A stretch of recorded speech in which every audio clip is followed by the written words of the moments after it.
Alright guys, how are you all doing tonight? This is of course Luke back here with yet another album review, and tonight we're going to be reviewing Demolition Hammers' Tortured Existence, released on August 27th, 1990 on Century Media Records.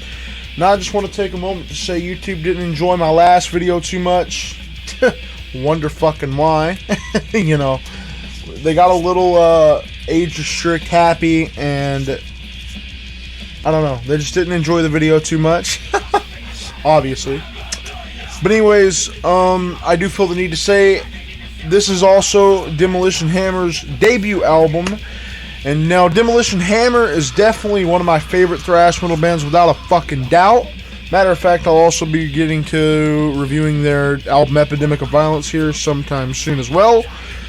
Now, Demolition Hammer is a thrash metal band from Bronx, New York. Now, the band formed in 1986 and released 3 full lengths between 1990 and 1994. Century Media Records made a complete anthology available in 2008. After a 21-year hiatus, Demolition Hammer finally reformed in 2016. The Demolition Hammer arrived on the East Coast thrash metal scene circa 1986. The original lineup consisted of Steve Reynolds as the vocalist and on bass, James Rowley on guitar, and John Salerno on drums. Now, the first demo tape, Skull Fracturing Nightmare, was released in 1988. It gained notice from fans of the genre and independent record labels. Derek Skies was brought in as a second guitarist, and Vincent Civitano, aka Vinny Days, replaced Salerno. Now, their second demo, Necrology, secured the group a recording contract with Century Media Records. And now, their first album, Tortured Existence, which is the one we're actually going to be getting to reviewing tonight, was produced by Scott Burns with a small budget. The songs were composed with fast riffs, chunky breakdowns, and expressive guitar solos. In 1992, the band released their critically acclaimed album, Epidemic of Violence. The production was clearer and included faster and leaner songs. The covers of these first 2 releases featured horror-based artwork and a logo designed by Gaze. Fast-paced thrash metal became less popular in the 90s. Days and Raleigh left the band to form the group Deviant NY. Former Malevolent Creation drummer Alex Marquez joined Reynolds and Skies to write material for another project. Now, the label wished to release the songs with the band's original name. The result was the 1994 album Time Bomb, with a new Demolition Hammer logo on the cover. It was slower and lacked in guitar solos mainly. Now, the style was similar to that of the groups like Pantera and Machine Head. After playing one of their final shows at Milwaukee Metal Fest in the summer of 1995, Demolition Hammer sadly broke up. Marquez and Reynolds were offered new gigs with Solstice. Days died of globefish poisoning sadly while traveling in Africa on March 11, 1996. Rest in peace. We lost a good one there. Now, with Demolition Hammer's music becoming increasingly hard to come by, Century Media Records Necrology, released a Necrology, a complete anthology in 2008. It included every title from the first 3 albums, 2 pre-production demos from Time Bomb, and 1 video clip. In March 2016, the band reunited with the new drummer Angel Cott, then played a show in June 2016 in Brooklyn, New York, for which it was sold out in under 3 fucking minutes. That is fucking insane. And they also played that year's Maryland Death Fest as well. And in a January 2017 interview at 7,000 Tons of Metal, the members of Demolition Hammer were asked if the band will record a follow-up to 1994's Time Bomb, and bassist and vocalist Steve Reynolds replied, "Well, we've talked, but we were so busy just trying to work all of this in, we haven't really solidified any plans for that, but we're still in the talks of it."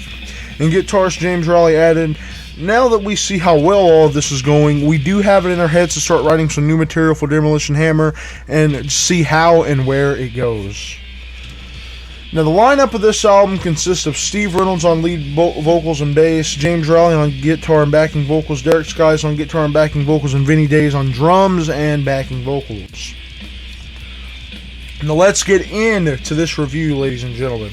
Released in 1990, when thrash metal was an already established metal genre and seeing Tortured Existence refuses to be a mere summation of the genre up to that point in time.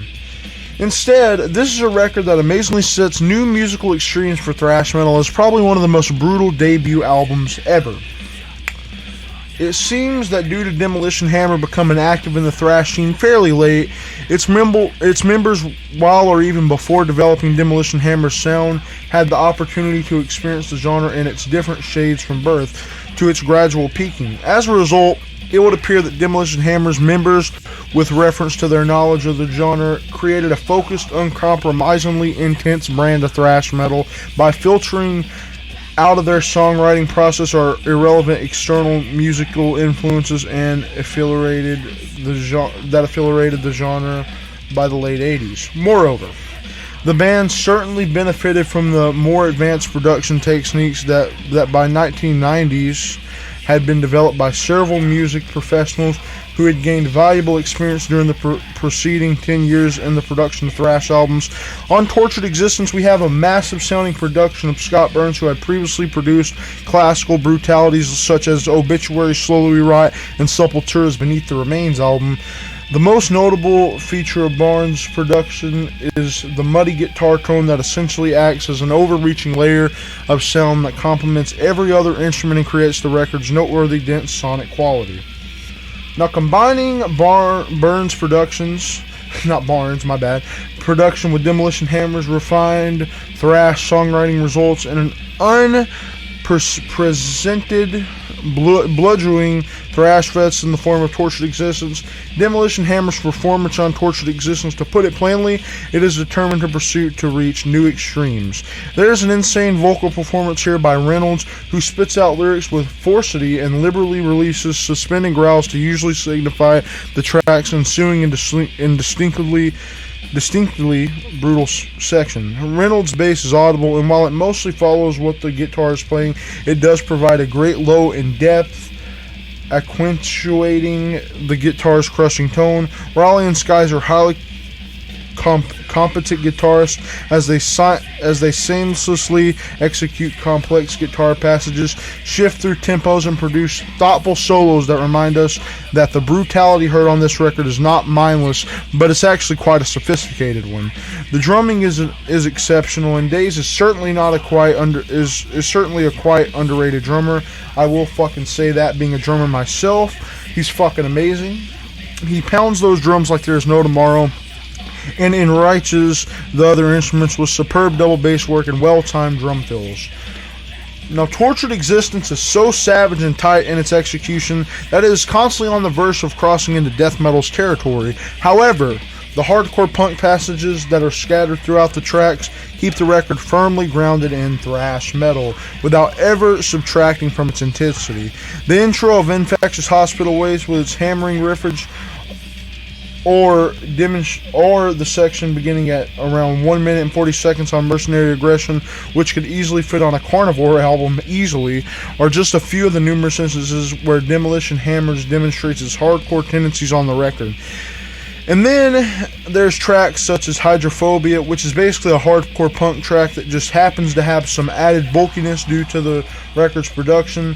The track possesses riffage that is of a hardcore moshing quality, underpinned by a frantically played bass, as well as a vocal delivery that attempts to shove as many words as possible in one fucking verse, and gang vocals that powerfully punctuate the lyrics of the chorus. And in a sense, more or less everything that is characteristic to hardcore punk is present and executed expertly on Hydrophobia.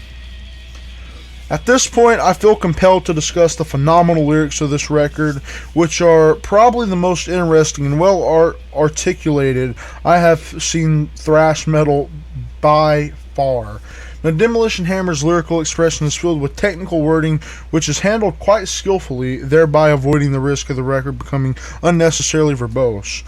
The wording is utilized to construct a very precise language which remarkably communicates clearly to the listener what idea is being described in the lyrics. Thus, there is nothing overly inciting about Demolition Hammer's lyrics either, and there is no cryptic verses hiding a profound secret meaning.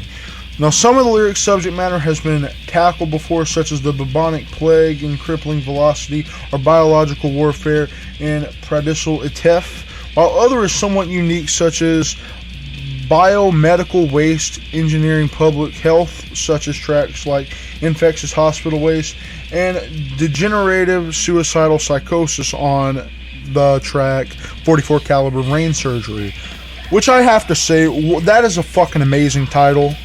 I gotta give that to him, and a fucking great opening track as well. However, the presentation and expression of these ideas are what make the band's lyrics so meaningful. The sterile language of the lyrics is indispensable because, like the Demolition Hammers riffs, hammering riffs, it's bluntly hammers into our brains vivid images of a grim reality. The underlying message of the records that we are all still primitive beings, predisposed towards violent destruction, and who have not learned from the past suffering that was either within or outside our control, as demonstrated on tortured existence as a whole. We are still overwhelmed by nightmares that are byproducts of contemporary dysfunctional society, and thus a tortured existence could possibly be a perpetual state. In sum, Tortured Existence is an exemplary thrash record which introduced the metal audience to a new brand of thrash metal overall. This record set very solid foundations for the next album, on which Demolition Hammers' thrash formula would be perfected then. Tortured Existence is simply highly recommended to anyone seeking for great thrash metal, especially if you love thrash metal like my fucking self. I easily give this album a solid 9 out of 10. And now that's going to wrap us up for my review of Demolition Hammers' Tortured fucking Existence. One of my favorite fucking thrash albums of all time, and bands, I gotta say. If you would like to see me review any other albums, leave them down in the description below. I'm open to all genres of metal. Just please don't fucking tell me to review that core shit, because it will get ignored. But any other genres of metal I'm open to reviewing and talking about. And if you would like to join me or Chaos's Discord server, leave them down in links down. Leave them down in the comments below. I'll leave the links to the Discord servers down below. But leave the albums that you want me to review down in the comments below as well. Anyways, guys, take care. Have a good rest of your day or night.